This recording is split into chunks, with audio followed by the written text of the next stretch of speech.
Hello everybody. So, in my last video, I told you my favorite movie from each of the 18 years that I have been alive.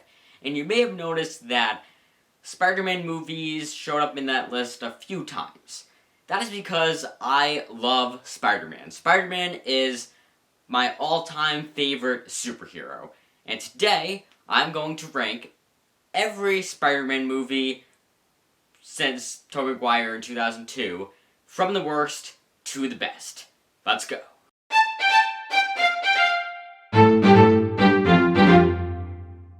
Alright, so easily coming in at last place is The Amazing Spider-Man 2. This movie is a mess. It has so many plot lines.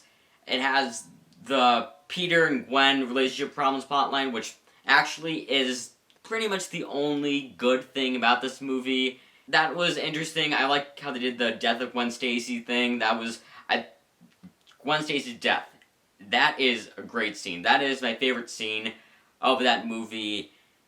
And really the only thing that I like about this movie, because, like I said, it has way too many plot lines. It has the Electro plot line, the Harry Osborn is dying plot line, which that is a weird plot line anyway, because why is he so worried about it? Because it doesn't happen until later in life. Then they have the Peter Parker investigating his parents' death plotline. They did something in this plotline that I really don't like. A lot of people don't like this. I am one of them, where they made it so Peter Parker could be the only one who was Spider-Man. Because they said that his father put his DNA in the spiders that bit Peter, which makes it so Peter was the only person who could become Spider-Man, and that's not how it's supposed to be. It's supposed to be that he just happened to be in the right place at the right time to get bitten by the spider, and anybody could be Spider-Man. That's, later in the list I'm gonna get to Spider-Man Into the Spider-Verse. Like, that movie is like anybody can be Spider-Man. This movie, no. It can only be Peter Parker. Peter Parker had the DNA, so he's the only one who could be Spider-Man. So, yeah, this movie is awful. It is a mess. It has too many plot lines. Easily comes in last place. Coming in 7th place, The Amazing Spider-Man. This movie isn't bad, alright? It actually is good. It does the origin story good, but it really it copies so much of the Tobey Maguire Spider-Man from 2002. And, I get, it's doing the origin story, so it has to kind of, stay, the same with that, but it does, it copies even more stuff. It copies the whole, New York is helping Spider-Man, beat the villain, and, the death of a father figure, and who finds out that he's Spider-Man, and just, they copy it all, but they do it on such a meh level. This is such a meh movie. I mean, it's alright, but that's all you can say about it. I mean, it is the most meh superhero, the most meh Spider-Man movie I've ever seen, so yeah, it comes in at 7th place. Coming in 6th place is Spider-Man 3. Now, I want to say that probably a lot of people are yelling at me for putting this higher than Amazing Spider-Man, because a lot of people, I think that The Amazing Spider-Man is a better movie than Spider-Man 3, which I'll say I do kind of agree with that. I agree that I think The Amazing Spider-Man may be objectively better than Spider-Man 3. It may have, more cohesive story, a better organized story, but Spider-Man 3, even though it's very much a mess, it's kind of like The Amazing Spider-Man 2, but at least it's still part of the Raimi trilogy. It still has everything that the other two movies in the Raimi trilogy has, but it's also does some stuff you don't like, and it also is a big mess of a movie, mostly because of having to shoehorn Venom into the movie, where we know Sam Raimi has openly said that that Sony kind of made him do that. That he had no intention of putting Venom in this movie. He just was told by the Sony executives, "You got to put Venom in the movie," so he just kind of had to shoehorn him in there, which wasn't at all his vision for the movie. But I mean, even with that, in my opinion, it gets way too much hate, and I think it came out the best it could possibly be for what happened in the background of production. So I think that it's still a movie that I really enjoy. Like, I feel like I don't really enjoy watching The Amazing Spider-Man and The Amazing Spider-Man 2 as much as I enjoy watching Spider-Man 3. That's why I put it ahead of The Amazing Spider-Man. Coming in at 5th place, Spider-Man Homecoming. The first Spider-Man MCU movie. It is great. I remember watching it in theaters and loving it. It's such a great movie. I like how they didn't do the mistake that I feel like The Amazing Spider-Man did, which was trying to redo the origin. Spider-Man Homecoming just introduced Spider-Man as he's already been established as Spider-Man. It doesn't show his origin, because if you want to see his origin, just watch the Sam Raimi Spider-Man 2002. Now, the thing that holds this movie back from the next one on the list, which, spoiler alert, is Spider-Man Far From Home, is I feel like it relies too much on Iron Man. I think you could rename this movie Spider-Man plus Iron Man. I mean, considering the marketing of this movie, which had Iron Man in all of the posters, or at least like most of the posters, it definitely felt more like Iron Man would be more in the movie. So, considering that he was in a good amount, he wasn't in it too much, as much as you would have expected, but I still feel like it relies a little too much on Iron Man. And I guess Far From Home does a little bit, I'll get to that next, but I feel like it relies too much on Iron Man, but it's a good movie anyway.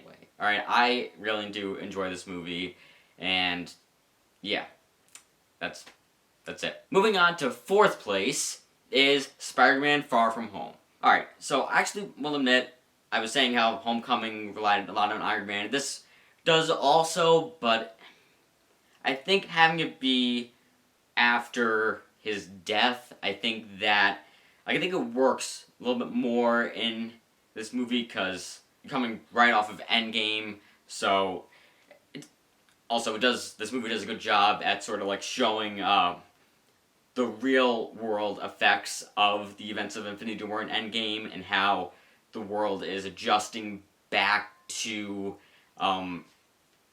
having everybody who died 5 years earlier come back. So it does a good job at that.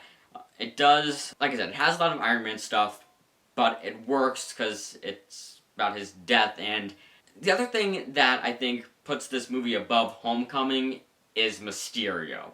I think Vulture is a good villain, but I think Mysterio is just a little bit better, and I love the fight with Spider-Man versus Mysterio. That whole thing is that was very well done, and yeah, so that is why it comes in at 4th place above Homecoming. Moving on to 3rd place, Spider-Man Into the Spider-Verse. Alright, let's do this one more time. Alright, let's do this one last time. Yeah, so like you heard me say in my video saying my favorite movie from each year I've been alive, this obviously does a good job at introducing Miles Morales, and it does a good job at balancing, which if you watched my other video, I love that it does this, where it balances the self-awareness of the, Spider-Man movies, the superhero genre, the Spider-Man genre. I don't know if you can consider it a genre. I kind of think you could at this point consider Spider-Man its own genre, but it sort of like plays on the Spider-Man tropes that you expect, and Spider Ham and Spider-Man Noir with the Rubik's Cube, and like... Sometimes I let matches burn down to my fingertips just to feel something, anything. Oh. Yeah, it's just hilarious. It mixes that self-awareness with the serious themes of, you know, taking a leap of faith. Everybody can wear a mask. Anybody could be a superhero. The mistake that Amazing Spider-Man 2 made, where it's not because you're somebody's son, you have the DNA that you can become Spider-Man. Anybody can be Spider-Man. Anybody can wear the mask. One thing I forgot to mention in my video, my other video, was the animation. You know, the cool, you know, low frame rate that makes it kind of look comic booky. That was really cool. I really love that. And then they have like the thought bubbles and text bubbles on the screen at various times to make it really look like it's a moving comic book. That's really cool. Hey, Future Jacob here. So, I go on for like 2 to 3 more minutes talking about Spider-Man Into the Spider-Verse, and to keep this video at the long length it already is, to prevent it from being longer, I decided, since there is a lot to talk about in Spider-Man Into the Spider-Verse, I'm going to make a video that's going to come out next week talking about why Spider-Man Into the Spider-Verse is so good, why it's genius. I'm going to talk about tons of stuff about it, so next week is going to be a video talking about Spider-Man Into the Spider-Verse more in detail, so stay tuned for that. Back to the video. Coming in second place, Spider-Man 2.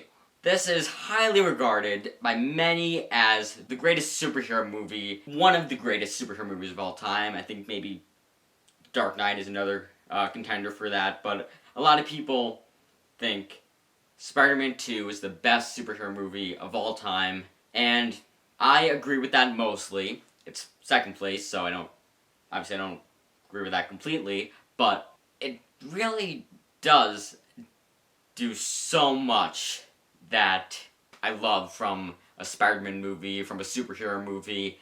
Has the, like I said in my previous video, it has the balance between the superhero side and the normal side.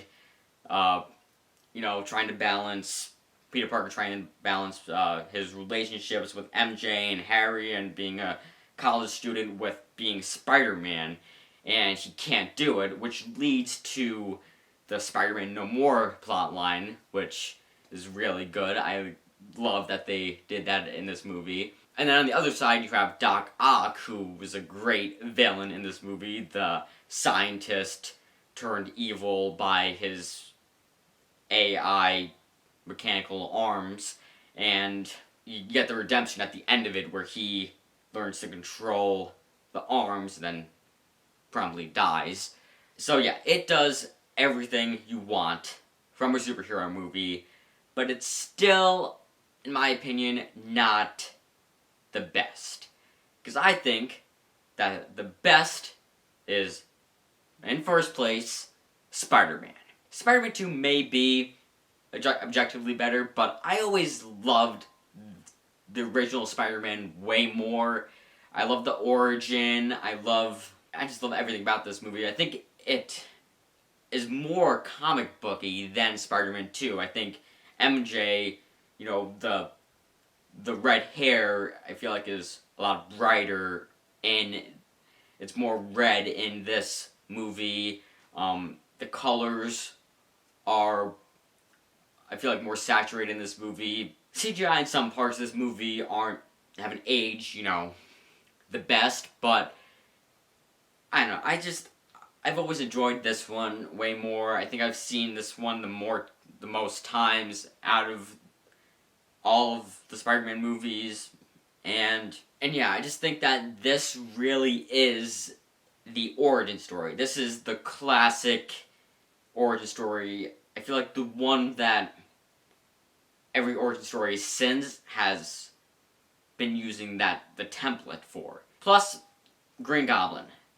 Great villain. He is such a great villain. The moment at the end where he's tries to kill Spider-Man last time and he ends up killing himself by accident, that's the moment that sets off the conflict between Spider-Man and Harry, and then Peter Parker and Harry once Harry finds out that Peter is Spider-Man. That's the moment that sets off the conflict for the rest of the trilogy. I don't know, I just always really enjoyed this movie way better than Spider-Man. Not way better, but I've always enjoyed this movie better than Spider-Man 2, even though Spider-Man 2 is still an amazing movie. So that is why Spider-Man from 2002 comes in at number 1. Anyway, I hope you enjoyed the video, and comment below, what is your ranking of the Spider-Man movies? Do you agree with my ranking? Obviously, as Sean Chandler says, my ranking isn't the right ranking, it's just my ranking, and you can have a different ranking. So, yeah, so please leave your rankings of the Spider-Man movies down below. Anyway, please remember to like, subscribe, check out some of my other videos, and with that said, that's a thwip.